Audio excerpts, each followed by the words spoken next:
자, 오늘은 불신하는 형제들이라는 제목으로 말씀을 나눌까 합니다. 자, 지난주가 한국으로는 설날이죠.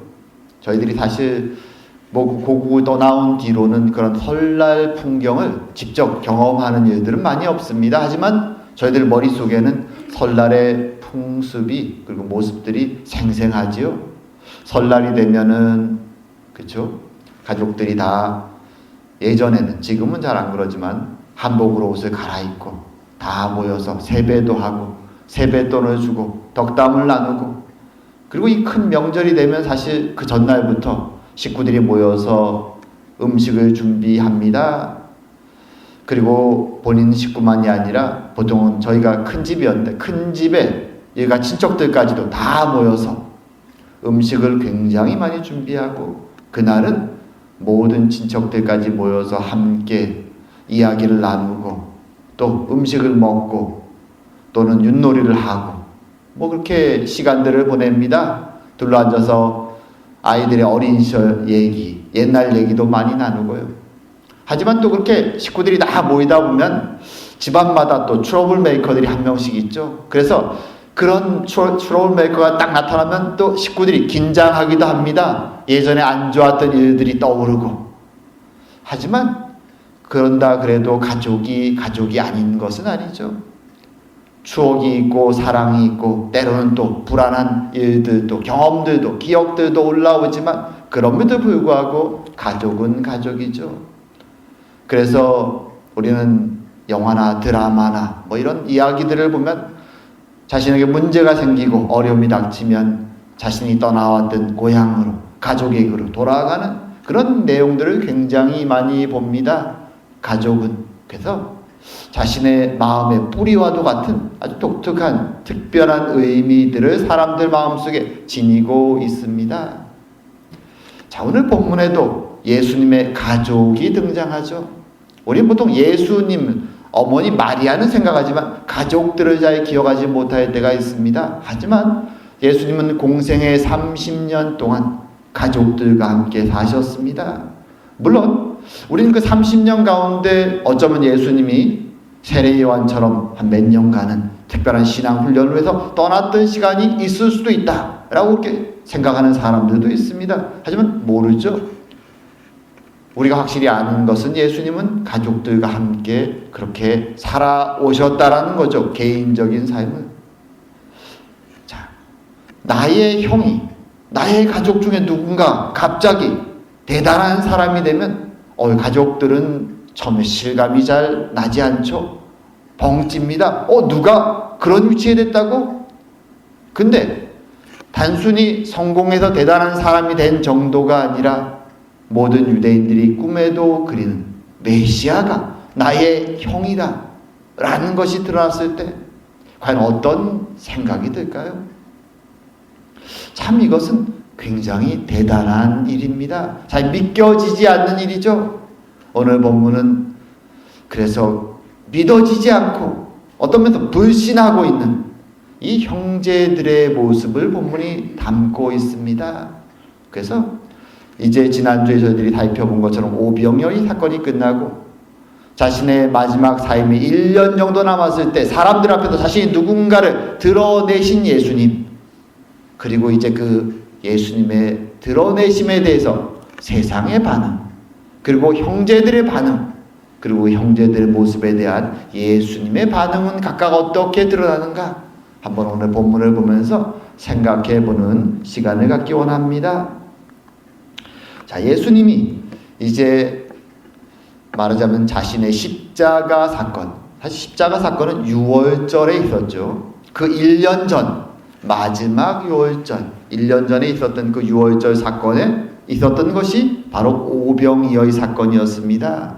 그리고 그때 세상 앞에서 드디어 자신이 누구신가를, 하늘에서 오신 특별하신 분이요, 그리고 나의 육신을 먹으면 너희들이 영생을 얻을 것이라는 정말 신비한, 믿을 수 없는 이야기를 전해 주십니다.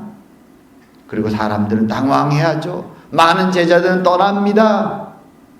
그들이 생각했던 메시아의 모습과 너무나 다른 예수님의 모습에 당황하며 떠나갑니다. 그리고 그 소식을 들은 오늘 본문 7장 1절에 보면 유대인들이 죽이려 한다 라고 말합니다. 여기서 유대인들은 사실 전체 유대인이 아니라 유대 종교 지도자들을 말합니다. 7장 후반부에 가면 더 구체적으로 말한다면 대제사장과 바리새인으로 구성된 산헤드린 공의회, 유대 최고 재판기관이죠. 의결 기관입니다. 그들이 이제 움직이기 시작하는 것이죠. 그들이 계획을 세우기 시작하는 것입니다. 예수님을 향하여서 죽이려는 계획이죠. 자, 예수님이 자신을 이제 드러내셨을 때 세상은 거기에 대해서 특별히 종교 지도자들은 유대교 안에서 말한다면 가장 지식이 많고 가장 경건하다고 말하는 그들이 예수님을 죽일 계획을 세우기 시작합니다. 사실 이러한 종교 지도자들의 반응을 보면서 참 아이러니합니다. 그들은 제자들과 자신들의 따르는 자들 앞에서 항상 그렇게 가르쳐왔죠. 하나님의 때가 되면 메시아가 오시고 하나님의 나라가 다시 세워질 것이다. 다윗의 자손이신 그 메시아가 오셔서 우리의 나라를 다시 세울 것이다. 그들은 그렇게 가르쳐왔던 자들입니다. 하지만 막상 메시아가 나타났다는 소문을 듣자 그들의 태도는 돌변하죠. 그가 어떤 사람인지, 무엇을 가르치는지, 어떤 일을 행하는지 따져 묻지도 않습니다. 죽이려는 계획을 바로 수립합니다. 7장 후반부에 가면 그 장면들이 나오죠. 그 산헤드린 공의회는 70명의 종교 지도자들로 구성됩니다. 사실 그 중에 한 명이 우리가 잘 알고 있는 니고데모입니다. 이스라엘의 선생이 아니냐라고 예수님이 말씀하셨던 그가 그 70인의 유대 장로 중에 한 사람이었죠. 그는 예수님을 굉장히 호감을 가지고 비밀리에 따르는 제자와도 같은 사람이었습니다. 나머지 이 공의회 사람들의 반응에 당황합니다. 그리고 그가 그렇게 묻죠. 아니 우리 율법은 그 사람이 하는 말과 행동을 따져보지도 않고 심판부터 내리냐? 그러자 나머지 사람들이 그를 손가락질하면서 너도 갈릴리도 왔냐? 라고 비난합니다. 사실 이 산헤드린 공회는 크게 말한다면 대제사장 무리를 따르는 사두개인과 그리고 율법을 중요하게 생각하는 바리새인 이 두 파로 나눠집니다. 사실 이 두 파는 사이가 굉장히 좋지 않습니다. 사사건건 서로 싸우죠. 하지만 예수님의 등장에 마음을 모아서 예수님을 죽이려는 계획을 세우고 있는 것입니다. 참 특이한 일이죠. 가장 경건하고 성경을 많이 안다고 하는 이 유대 종교 지도자들은 왜 따지지도 않고 묻지도 않고 바로 예수님에 대해 적대적으로 이렇게 죽이려는 계획을 세우는 것일까요? 이것은 여러 가지 이유가 있지만 그 중에 가장 중요한 것은 자신들이 누리고 있는 지위와 명예와 권력과 소유 이것들이 기득권이죠. 자신들이 누리고 있는 종교 지도자로서 이 위치가 새로운 지도자가 등장함으로써 메시아일 수도 있는 그분이 등장함으로써 흔들리고 있다고 느끼는 것이죠. 자신들이 무엇인가를 움켜쥐고 있다, 소유하고 있다라고 느끼는 순간 그들에게는 진리가 최우선이 아니라 자신들의 소유를 잃지 않는 것이 최우선으로 등장하는 것입니다. 안타까운 모습이죠. 그래서 그들은 지금 자신들 앞에 닥치는 어떤 면 자신들의 지위와 소유가 흔들릴 수 있는 상황 속에서 무조건 적대감을 가지고 예수님을 죽이려고 하는 것이죠. 사실 이런 모습은 교회 역사 속에서도 수도 없이 등장합니다. 우린 지금 한글 성경, 역본을 굉장히 많이 가지고 있죠. 번역본도 굉장히 많습니다. 나라마다 자신의 말로 번역된 성경이 다 많습니다. 하지만 중세 때 그런 일은 불가능했습니다.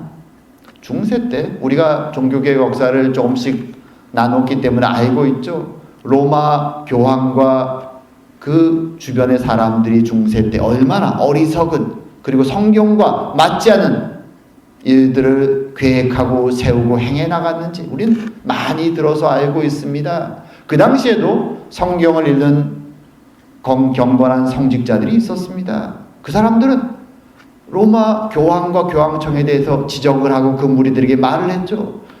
성경으로 우린 돌아가야 된다. 지금 잘못된 것을 행하고 있다. 교황과 그 주변 사람들이 말을 듣지 않자 이 사람들은 자신이 지금 가르치고 있는 자신의 교구 사람들에게, 대부분이 개혁자들이 성직자들이었죠, 성경을 번역하기 시작합니다. 원래는 중세 때는 라틴어, 벌게이트 성경만을 권위 있다고 생각했습니다. 심지어 다른 언어로 번역하는 것도 금지시키고, 성직자가 아니고 하위 성직자나 일반 성도들은 그 라틴어 성경을 읽을 수도 없지만 대부분은 라틴어를 몰랐으니까요. 그것을 읽는 것조차 금서로 지정했습니다. 그래서 자기네 말로, 영어로 또는 불어로, 독일어로 번역해서 일반 성도들에게 성경을 나눠주려고 했던 사람들이 이단으로 정죄되고 박해받는 일들이 중세 말기에 벌어졌습니다. 참으로 오늘날 보면 황당한 일이죠.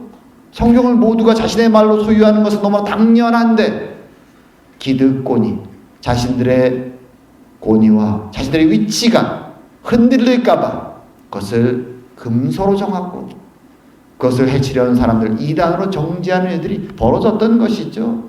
오늘날도 그와 유사한 일들이 충분히, 너무나 황당한 일들이 벌어질 수 있습니다. 자신들이 무엇인가를 움켜쥐었다고 느끼는 순간 그것이 그들에게는 진리보다도 더 중요한 것으로 변해가는 것이죠. 그래서 주님은 심령이 가난한 자는 복이 있다 라는 말씀을 팔복에서 첫 번째로 얘기합니다. 내가 무엇을 소유하고 움켜쥐고 있다고 느끼는 것이 아니라 내가 가진 모든 것이 하나님의 은혜임을, 나는 참으로 심령이 가난한 자고 연약하고 죄인이지만 하나님의 은혜로 내가 살아감을 고백하는 그것이 믿음의 가장 중요한 요소임을 예수님은 우리에게 가르쳐 주셨던 것입니다. 자, 이런 세상의 반응 안타깝죠. 두 번째로 오늘 제자들의 반응이 있습니다. 자, 오늘 초막절이 가까이 왔다 이렇게 얘기하죠. 아까 오병이의 사건은 6월절이었습니다.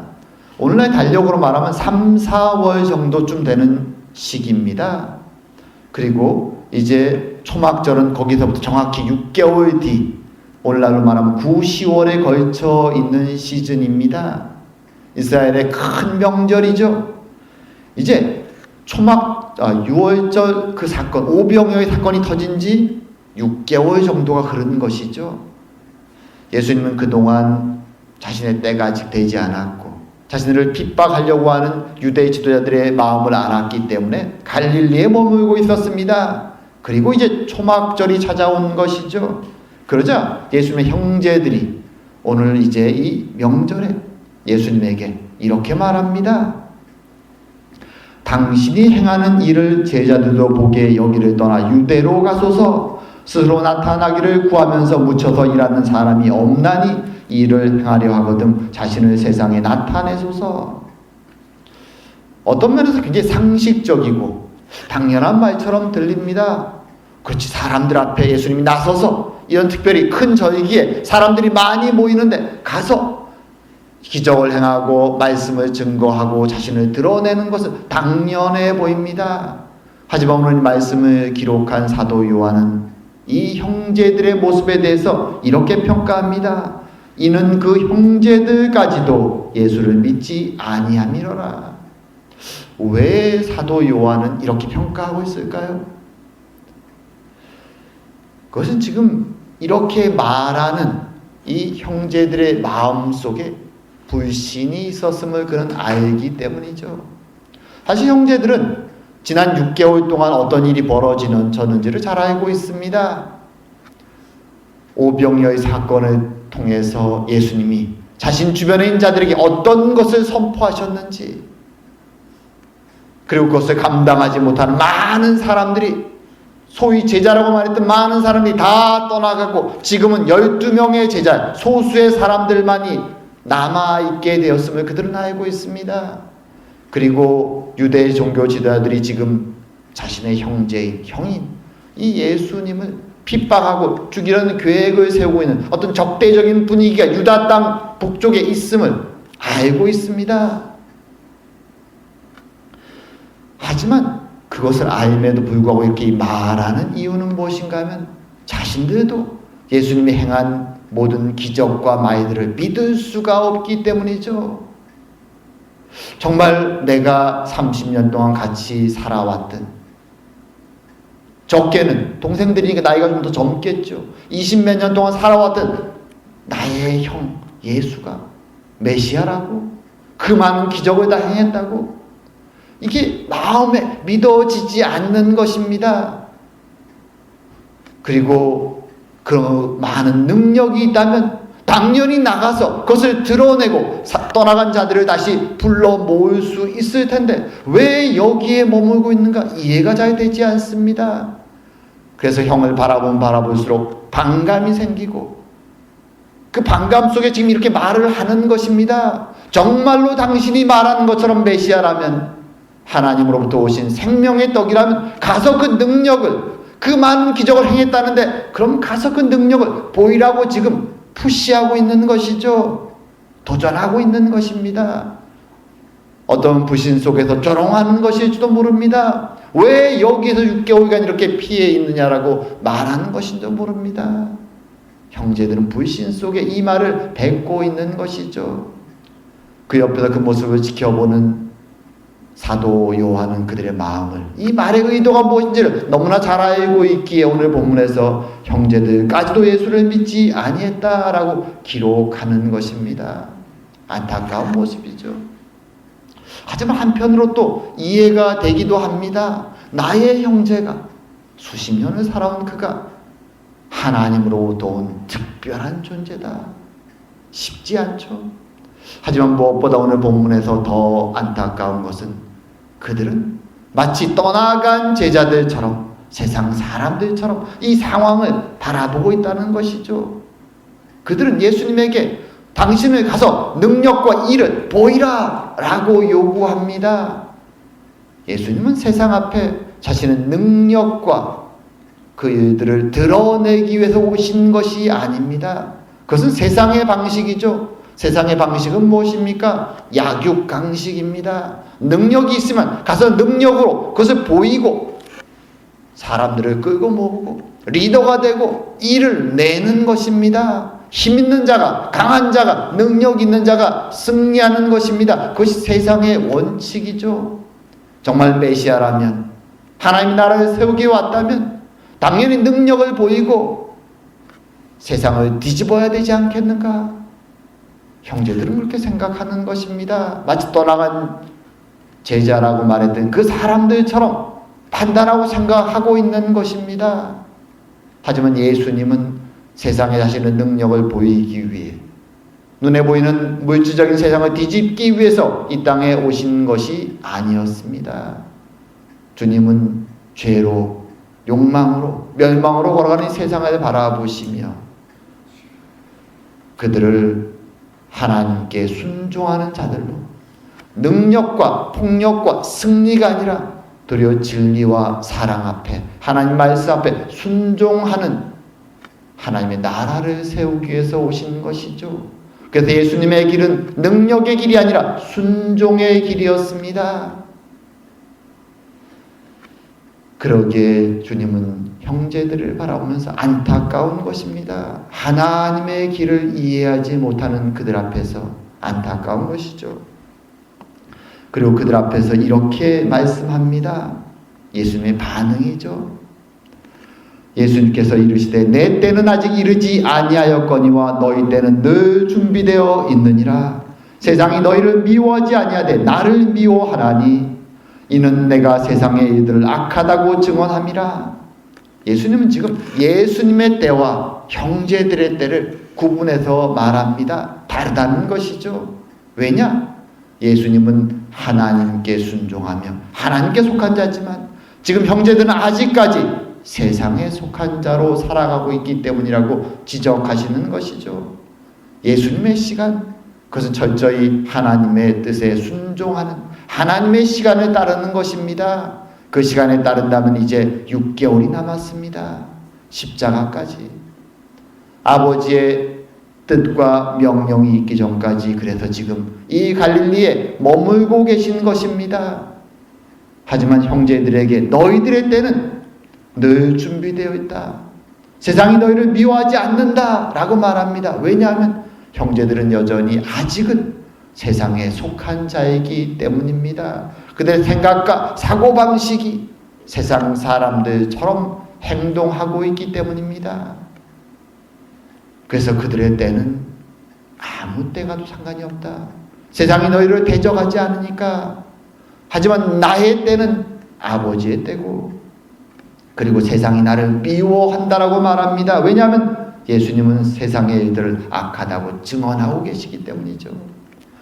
주님 앞에서, 빛으로 세상에 오신 주님 앞에서 세상의 죄와 악함이 드러나는 것입니다. 다른 말로 하면 주님은 지금 영적 전쟁을 하면서 지금 눈에 보고 계신 것이죠. 악한 세상을 향하여서, 죄와 욕망을 향하여서 세상의 짐을 지고 영적 전쟁을 향해서 그 길을 하나님의 때에 맞춰서 한 걸음 한 걸음 앞으로 나아가고 계신 것입니다. 사람들은 의식하지 못지만 주님은 긴장하고 지금 이 시간을 보내고 계신 것이죠. 영적 전쟁의 길을 말입니다. 하지만 사람들은 영의 눈이 어둡기에 그것을 보지 못하고 육의 눈으로, 육적인 것으로 세상을 판단하고 주님을 오해하고 있었던 것입니다. 이것이 오늘 본문의 안타까운 모습이죠. 여기서 우리는 두 가지 사실을 깨달을 수 있습니다. 첫 번째는 믿음이라는 것, 그것은 혈연관계나 친분관계나 지식을 통해서 결코 얻어질 수 있는 것이 아니라는 것이죠. 아무리 예수님의 형제고 예수님하고 친하고 많은 것을 옆에서 보고 알고 있다 할지라도 믿음은 그렇게 해서 얻어지는 것이 아니라는 것입니다. 오직 하나님의 영의 감동하심을 받을 때만 우리는 변화되어서 영의 눈이 뜨여지고 영의 것을 바라볼 수 있게 되는 것이죠. 그리고 또 한 가지 오늘 본문에서 깨닫게 되는 것은 하나님의 시간이 있다는 것입니다. 은혜의 때의 시간이 있다는 것이죠. 오늘 본문에 등장하는 예수님의 형제들에게도 마찬가지입니다. 어떤 면에서 안타깝죠. 예수님이 제자들을 거느리고 열심히 사역하는데 그 옆에서 가장 그를 서포트해야 될 형제들은 삐딱한 시선으로 바라보고 있는 것이죠. 전혀 덕이 되지 않습니다.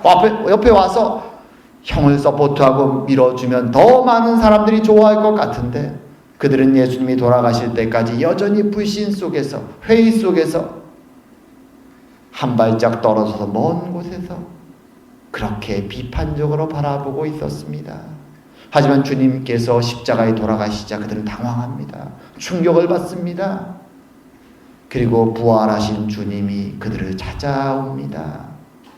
그리고 그들은 그때부터 변화되어서 이제 마가의 다락방에 예수님의 제자들이 모여서 기도하며 성령을 기다릴 때 그들 형제들도 그 자리에서 무릎 꿇고 기도하기 시작합니다. 그리고 성령의 은혜를 받고 그들은 초대교회, 예루살렘 교회의 중요한 멤버들이 되어서 일평생 주님을 섬기며 살아갑니다. 우리가 서신서로 가지고 있는 야고보서와 유다서가 바로 예수님의 형제들이 기록했다고 전해집니다. 특별히 야고보서를 기록한 이 야고보는 초대교회의 많은 기록에 등장합니다. 그의 별명이 의로운 자 야고보입니다. 그는 예수님의 형제들 중에 맞이였던 것 같습니다. 예수님 바로 밑에 동생이죠. 어쩌면 형제들 중에서도 리더라고 할 수 있죠. 예수님이 살아있을 때는 불신하고 의심하고 회의에 빠졌지만 부활하신 주님을 만나고 그는 변화됩니다. 그리고 헌신해서 그때부터는 누구보다도 더 열심히 기도하고 그리고 무릎을 꿇고 주님을 섬기죠. 그래서 그의 별명이 낙타 무릎입니다. 너무나 기도를 열심히 해서 무릎이 거기에 구석살이 박히고 박혀서 낙타 무릎처럼 되었다라고 부르죠. 그리고 그는 누구보다도 말씀에 열심히 경건의 삶을 다합니다. 그리고 야고보서를 기록할 때 야고보부터 가장 머리글에 그는 그렇게 기록합니다. 하나님과 주 예수 그리스도의 종 야고보. 이제는 자신의 형제 예수님이 아니라 예수님을 자신의 주님이라고 외치고 자신을 종이라고 말합니다. 일평생 예루살렘 교회를 열심히 섬기다 그는 순교자의 길을 걸어갑니다. 참으로 하나님의 은혜의 때가 야고보와 그 형제들에게 임한 것이죠. 그리고 그 가족들은 비록 우리가 많이 기억하지 못하지만 하나님의 영광과 은혜를 받는 그런 특별한 가족이 되는 것이죠. 그리고 그 은혜는 사실 우리들에게도 지금 임해서 우리의 가족들이 하나님을 믿는 이 은혜가 여기까지 전해진 것입니다. 우리는 하나님의 은혜의 때, 하나님의 은혜의 손길을 기억하며 오늘도 살아가는 것입니다. 이제 말씀을 정리할까 합니다. 주님께서 자신의 십자가의 시점에서 1년이 남았을 때 주님은 드디어 자신이 누구신가를 세상 앞에 드러내십니다. 하지만 종교 지도자들은 예수님을 적대하고 죽이려는 계획을 세웁니다. 심지어 형제들도 믿지 못하고 불신하며 비판합니다. 그들의 마음속에는 세상 사람처럼 메시아라면 세상적인 능력으로 자신을 드러내야 될 것이다 라고 믿고 있었던 것이죠. 하지만 주님은 이 땅에 능력을 보이기 위해서 오신 것이 아니라 하나님의 사랑과 진리에 순종하시기 위해서 오셨던 것입니다. 그리고 주님은 형제들의 불신의 시선을 받으면서도 흔들리지 아니하고 하나님의 뜻에 순종하여서 하나님의 시간에 맞추어서 자신의 길을, 십자가의 길을 걸어 가십니다. 그리고 시간이 지나 그 형제들, 불신했던 형제들의 마음속에도 하나님의 은혜가 임했을 때 이제 그들도 변화되어 주님을 자신의 형이라고 부르는 것이 아니라 주님이라고 부르며 그 길을 따라 초대교회를 세우게 됩니다. 하나님의 은혜죠. 참으로 신앙의 길이라는 것이 그런 것입니다. 그것은 친분이나 혈연관계나 지식으로 갈 수 있는 길이 아닙니다.